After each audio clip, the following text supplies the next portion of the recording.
আমরা মাদকমুক্ত সুস্থ জাতি চাই। জীবন একটাই, তাকে ভালোবাসুন, মাদক থেকে দূরে থাকুন। এই বার্তাকে সামনে রেখে আন্তর্জাতিক মাদক অপব্যবহার ও অবৈধ পাচার বিরোধী দিবস উপলক্ষে রায়গঞ্জ রিভার্স ফাউন্ডেশনের উদ্যোগে এবং ভারতীয় রেড ক্রস সোসাইটি উত্তর দিনাজপুর জেলা শাখার সহযোগিতায় একটি স্বেচ্ছায় রক্তদান শিবিরের আয়োজন করা হয়। অনুষ্ঠানে উপস্থিত ছিলেন রায়গঞ্জ রিভার্স ফাউন্ডেশনের কর্ণধার অতুল মোদক। তিনি জানান, 2021 সাল থেকে সংস্থা ধারাবাহিকভাবে নেশামুক্ত সমাজ গড়ার লক্ষ্যে সচেতনতা অভিযান চালিয়ে আসছে। যুব সমাজকে মাদকের করাল গ্রাস থেকে দূরে রেখে সুস্থ ও সুন্দর ভবিষ্যৎ গড়াই তাদের মূল লক্ষ্য।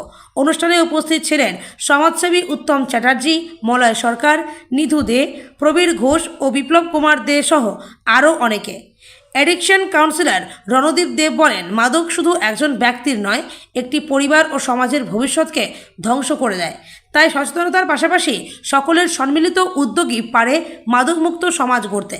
ভারতীয় রেড ক্রস সোসাইটির অন্যতম সদস্য সুবীর সরকার বলেন, রক্তদান যেমন মানব সেবার অন্যতম শ্রেষ্ঠ মাধ্যম, তেমনি মাদক বিরোধী সচেতনতা সমাজকে সুস্থ ও নিরাপদ রাখতে অত্যন্ত জরুরি। এই ধরনের উদ্যোগ সমাজে ইতিবাচক বার্তা পৌঁছে দেয়। আমি সুবীর সরকার, ভারতীয় রেড ক্রস সোসাইটি উত্তর দিনাজপুর জেলা শাখার সম্পাদক দায়িত্বে আছি। আজকে এখানে যে প্রোগ্রামটা হয়েছে, যে রায়গঞ্জ মহারাজা মোড়ে রায়গঞ্জ রিভার্স ফাউন্ডেশন নামে একটা সংস্থা আমাদের কাছে জানায় যে তারা তাদের বাৎসরিক একটা অনুষ্ঠান আছে, আন্তর্জাতিক ড্রাগ বিরোধী দিবস। সেই দিবসে তারা রক্তদান শিবির করতে চায়। সেই রক্তদান শিবিরকে কেন্দ্র করে তারা আমাদের সহযোগিতা চায়। তা আমরা বললাম যে প্রশাসনিক যা সহযোগিতা আমরা সমস্তটাই মেনটেন করে দেব, এবং এখানকার যা নিয়মকানুনগুলো আমরা সবটাই আলোচনা করলাম তাদের সাথে।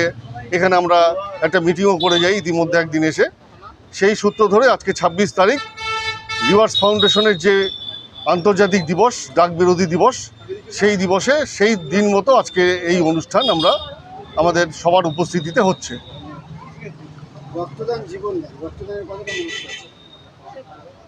বলুন আরেকবার। রক্তদানের মহত্বর কথা বলে আজকের দিনে শেষ করা যাবে না। আজকে রক্তদান যেদিন থেকে শুরু হয়েছিল, সেদিন একটা বাস্তব কঠিন অবস্থার মধ্যে দিয়ে এই রক্তদান পর্ব শুরু হয়েছিল, কঠিন যুদ্ধের মধ্যে দিয়ে। সেখান থেকে ধীরে ধীরে মানুষকে সজাগ করতে করতে আজকে গোটা পৃথিবী এই রক্তদানের সম্মুখীন হয়েছে, এবং প্রতিটি ইয়াং জেনারেশন আজকের এই রক্তদানে এগিয়ে আসছে। আমরা ভারতীয় রেড ক্রস সোসাইটির পক্ষ থেকে গোটা জেলা জুড়ে আজকের এই রক্তদান আন্দোলনের সাথে জড়িয়ে আছি, এবং আগামী দিনে রক্তদান আন্দোলনকে আমরা গ্রামীণ স্তরে পৌঁছানোর জন্য আপ্রাণ চেষ্টা করে যাচ্ছি। তার ধাপ হচ্ছে এই মহারাজা মোড়। কি নাম আপনার, সংস্থা কি দায়িত্ব রয়েছে? আমি একজন অ্যাডিকশন কাউন্সিলর, আমার নাম রণদীপ দে। আজ মহারাজা কি প্রোগ্রাম রয়েছে? হ্যাঁ, আজকে তো রক্তদান শিবির হচ্ছে, আর তার সাথে হচ্ছে একটা অ্যাওয়ারনেস ক্যাম্প হচ্ছে, যে stay away from any kind of addiction, মাদক বিরোধী সচেতনতা শিবির। কারা কারা উপস্থিত আছেন? এখানে তো আছেন, অনেকেই উপস্থিত আছেন, কিছুক্ষণ আগে বলা হলো সমস্ত কিছু। কতজন লোক রক্তদান করবে? অ্যাপ্রক্স 30 হবে, 20 থেকে 30 হবে। আমাদের উদ্দেশ্য হচ্ছে মানুষকে সচেতন করা। কারণ কি, যে অ্যাডিকশন বা আসক্তি শুধুমাত্র কিন্তু একটা ব্যক্তিগত সমস্যা না, মানে এটা একটা পারিবারিক সমস্যা, একটা সামাজিক সমস্যা, তার সাথে জাতীয় সমস্যা হয়ে গেছে। আর বিশেষ করে কি, যে it is eating into the vitals of the youth who are the future Hopes in our country. তো অ্যাকচুয়ালি নেশা না কোনো সমাজ দেখে না, কোনো শিক্ষা দেখে না, সমস্ত কিছু দেখে না। এর ওই কনসিকুয়েন্স বা পরিণাম একমাত্র ওই হয় জেল, নাহলে ইনস্টিটিউশনস, নাহলে অকাল মৃত্যু, প্রিম্যাচিউর ডেথ হতে পারে। তো আমার বার্তা এটাই দেওয়ার আছে যে drugs or alcohol, aside from its addictive qualities, also have a psychological effect that modifies thinking and reasoning.